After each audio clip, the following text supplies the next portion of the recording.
prahara Partai Demokrat tampaknya belum juga surut. Kabar terkait kisruh Demokrat masih menghiasi media pemberitaan tanah air. Meskipun demikian, perseteruan kepengurusan Partai Demokrat di bawah kepemimpinan Agus Harimurti Yudhoyono, AHY, dengan Partai Demokrat versi Kongres Luar Biasa (KLB), sepertinya mulai terlihat titik terang. Dewan Pimpinan Daerah (DPD) Partai Demokrat Jawa Barat menyatakan bahwa penolakan atas kepengurusan Partai Demokrat versi KLB oleh Kementerian Hukum dan HAM, Kemenkumham, RI harus menjadi pelajaran bagi semua pihak. Atas prahara yang tengah menimpa partainya, Wakil Ketua DPD Demokrat Jawa Barat Asep Wahyuwijaya alias AU meminta pelaku politik untuk menjaga adab dan tata krama dalam kehidupan berbangsa dan bernegara. Ia menyebut bahwa apa yang dialami Partai Demokrat merupakan pelajaran bagi seluruh pihak yang berada dalam lingkaran perpolitikan nasional. Insya Allah memberikan pelajaran yang amat baik bagi semua pihak. Kepada siapapun, jangan coba-coba menjadi begal.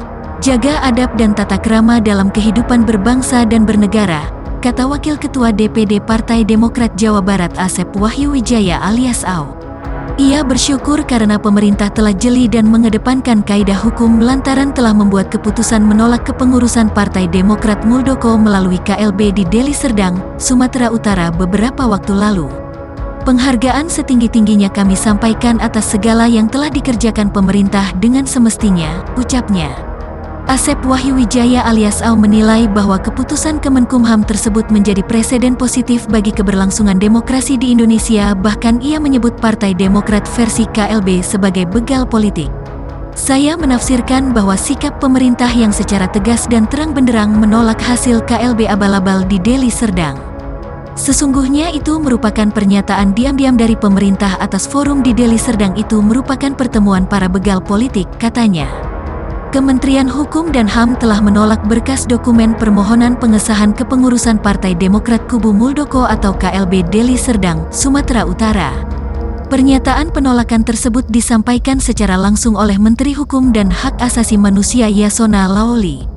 Pemerintah menyatakan permohonan pengesahan hasil Kongres Luar Biasa di Deli Serdang, Sumatera Utara pada tanggal 5 Maret tahun 2021 ditolak, kata Menteri Hukum dan Hak Asasi Manusia Yasona Laoly.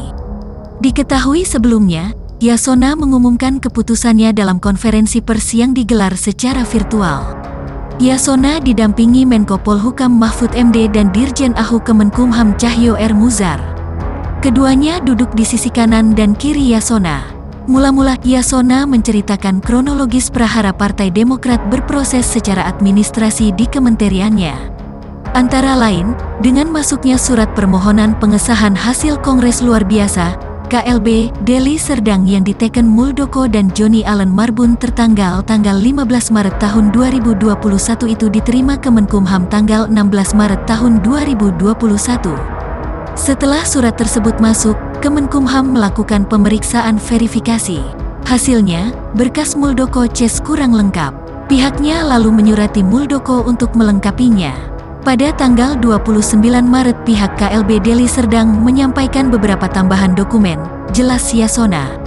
Tapi, setelah diverifikasi lagi, berkas itu tetap masih kurang. Apa yang kurang? Yakni, surat mandat dari Ketua Dewan Pimpinan Daerah, DPD, dan Dewan Pimpinan Cabang, DPC. Dengan demikian, pemerintah menyatakan bahwa permohonan pengesahan Kongres Luar Biasa di Deli Serdang, Sumatera Utara, tanggal 5 Maret tahun 2021, ditolak, tegasnya. Beres Yasona, Mahfud giliran bicara. Menurutnya, dengan keputusan Menkumham ini, prahara Partai Demokrat sudah selesai. Persoalan kekisruhan Partai Demokrat di bidang hukum administrasi negara itu sudah selesai. Yang selain itu, di luar urusan pemerintah, tega Mahfud. Sesaat setelah pengumuman itu, AHY langsung menggelar konferensi pers. Ia didampingi puluhan pengurus berseragam kemeja biru yang sudah kumpul di kantor DPP Partai Demokrat, Jalan Proklamasi Nomor 41, Menteng, Jakarta. Meski tertutup masker, terlihat jelas air muka mereka sangat senang. Mereka juga bersorak dan bertepuk tangan ketika AHY mengulang pernyataan Yasona yang menolak hasil KLB Kubu Muldoko. Alhamdulillah, kita bersyukur kepada Allah, ucap AHY, dengan senyum merekah, di podium berlogo Partai Mercy. Dengan keputusan itu, AHY menegaskan tidak ada lagi dualisme kepemimpinan di tubuh Partai Demokrat. Ketua Umum yang sah adalah Agus Harimurti Yudhoyono, tegas putra sulung SBY itu, disambut riuh tepuk tangan pengurus. Dengan keputusan ini, AHY menyebut hukum sudah ditegakkan secara benar dan adil. Tanpa canggung, dia pun mengucapkan terima kasih ke Presiden Jokowi. Saya sampaikan terima kasih kepada Presiden Republik Indonesia, Bapak Joko Widodo yang telah menunaikan janji pemerintah untuk menegakkan hukum dengan sebenar-benarnya dan seadil-adilnya dalam kasus KLB yang ilegal dan inkonstitusional ini, ucapnya, dengan sedikit menunduk sambil meletakkan tangan kanan di dada kirinya. Tak lupa AHY juga menyampaikan terima kasihnya ke Mahfud, Yasona, dan Kapolri Jenderal Listio Sigit Prabowo. Lalu, ucapan terima kasih juga dialamatkan kepada jajaran Komisioner KPU, jajaran Dirjen Administrasi Hukum Umum Kemenkumham, politisi senior, purnawirawan TNI dan Polri, akademisi, aktivis, budayawan, pengamat politik, pemuka agama, hingga mahasiswa yang selama ini memberikan dukungan. Selain kubu AHY, kubu Muldoko juga ngumpul. Usai Yasona membacakan keputusan, mereka menggelar rapat dari sekitar pukul 1 siang hingga pukul 6 petang. Usai rapat, Ketua Dewan Kehormatan Partai Demokrat kubu Muldoko, Max Sopakua, mengatakan pihaknya menghargai keputusan Yasona. Di satu sisi, ia bersyukur.